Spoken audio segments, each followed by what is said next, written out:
Hi there, and welcome back to the channel. Welcome to the next edition of important albums or favorite albums of mine, or albums that I just liked from 1982. This one is a little different.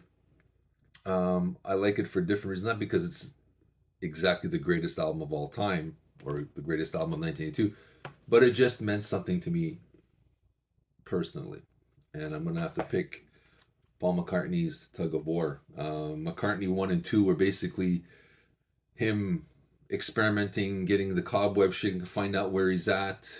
This was considered his first proper solo album.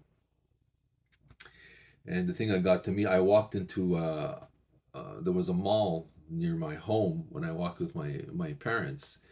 Um, there was a retailer, I think it was Eaton's, and they had a music section, and I remember they had posters of this album everywhere. And as you can see, he's holding his headphones on his head, sitting on the floor listening to something. And even my mom said, "That's you sitting on the floor in your room. It's a picture of you, basically. Where, how, like this, that's you." And I went, "Yeah, that's me." And of course, I knew Paul McCartney from the Beatles and Wings. And I said, "Well, I don't really have anything from him." So talking to my parents, I said, Paul McCartney's not like this crazy music. My parents were, very European, German, and Polish. They were into their style of music. This pop stuff that was coming out in the 80s wasn't their cup of tea yet. My mother would grow into it. I'd get her involved. My father, not so much. But they saw this and they knew Paul McCartney from the Beatles, and no matter where you were in the world, he was the biggest thing around. So when I said I'd like to pick this up and listen to it, they were kind of okay with that one because it's not, one of the hair bands or heavy metal band.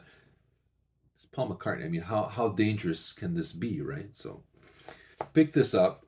Um, to be honest, I wasn't crazy about it at the time. I didn't realize I was still very young, 10 years old, 12 years old, and didn't get some of the stuff that was going on around him at that time.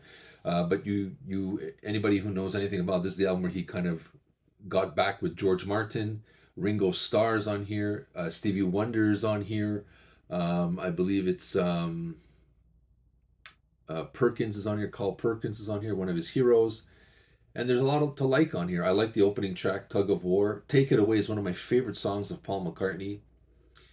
And then the song that got me on years later when I realized this is basically his love song to John Lennon after his assassination. Here Today is probably one of the best Paul McCartney songs ever written. It still puts a tear in my eyes. I'm thinking about it already. I'm going to tear up on it.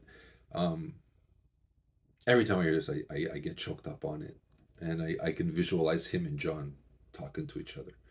And Ebony and Ivory. So it has everything you got from Paul. You got the pop songs, you got the love songs, you got the schmaltzy songs. It's everything Paul McCartney was and is and will forever will be. And it took me a while to get into this album. I had to get a little older, a little bit more mature in my tastes. But it's a solid album. I might not say it's its greatest album of all time, but I think this was actually my first Paul McCartney purchase, a solo album. This was the first one I ever did, and it's strictly because of the cover with him holding the headphones. But there's a lot of songs to like on here, and of course because you have George Martin on here, the production is impeccable and it still sounds great today. This is the remix edition. It's bringing out his vocals a little more. I enjoyed this as well. If you can't pick it up, I think it's worth it. I'm gonna put a couple of songs down below. You let me know what you think. Did you like this album? A lot of people didn't. Wasn't crazy about Paul McCartney in the early '80s, but I've learned to love this album. Maybe because strictly the beginning was the cover, and that's how I used to sit in my room, and that was as simple as that. And I just think it brings me a lot of happy memories. But Here Today, arguably one of the strongest songs Paul McCartney has ever written, and to this day I still get choked up thinking about it or hearing it. I can't not get choked up about it. And Take It Away is probably one of the most fun songs he's ever done. And you let me know what you think. I'd like to hear your thoughts on this one. I'll post something down below. Let us know. Share your thoughts with us. We'd love to hear from you. This is Stephen from the Roundtable with one of my selections for best albums of 1982, and it's Paul McCartney's Tug of War.